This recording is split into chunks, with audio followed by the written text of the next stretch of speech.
The doorbell's chime sliced through the quiet of my Saturday morning, sharp and unyielding, like a blade through my chest.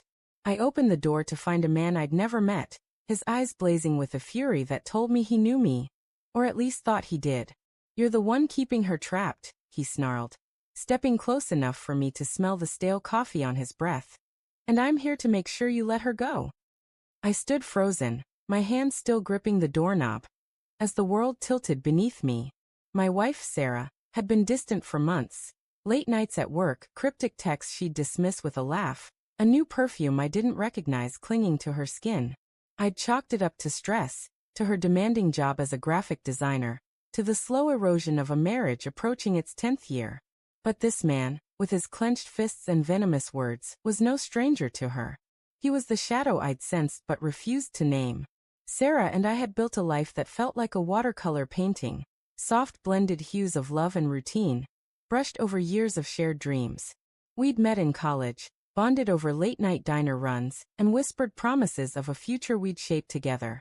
Her laugh used to be my anchor, her touch a compass when I lost my way. But lately, her eyes had stopped meeting mine. Her smiles clipped and mechanical. I'd noticed the way she'd angle her phone away from me, the way she'd linger in the bathroom after a shower, as if guarding secrets in the steam. I told myself it was nothing, that love could weather silence. I was wrong. The first real crack appeared 3 months ago. I'd found a receipt in her purse for a dinner at a restaurant we'd never been to, dated for a night she'd claimed to be working late. I confronted her, my voice trembling with a mix of hope and dread. "Just a client dinner," she'd said, her eyes flickering with something I couldn't name, guilt maybe or defiance. I wanted to believe her, so I did. I buried the doubt, convinced myself that trust was a choice, not a feeling. But doubt is a seed, and once planted, it grows roots you can't ignore. The man at my door, his name, I later learned, was Ethan, didn't wait for me to respond. "She doesn't love you anymore," he spat, his voice low and deliberate, like he'd rehearsed it. "She's been with me for 6 months. You're just too weak to see it." Each word landed like a punch, bruising the fragile hope I'd clung to. I wanted to scream, to demand answers, to shove him back and reclaim my life. But my throat tightened, my limbs heavy with a truth I'd been dodging for too long. I stepped back, closed the door without a word, and let the silence swallow me. Inside, the house felt foreign, the air thick with betrayal. Sarah was at her sister's, or so she'd said. I sank onto the couch, staring at the framed photo of us on our 5th anniversary. Her head tilted against mine, both of us smiling like we'd cracked the code to forever. The memory felt like a lie now, a cruel script written by someone else. I didn't call her. I didn't text. I just sat there, replaying Ethan's words, each one carving deeper into the wound. When Sarah came home that evening, her face paled at the sight of me, as if she could sense the storm brewing in my chest. I didn't yell. I didn't cry. I simply asked, "Who is Ethan?" Her eyes widened, then fell, and in that moment, I saw the truth she'd hidden for months.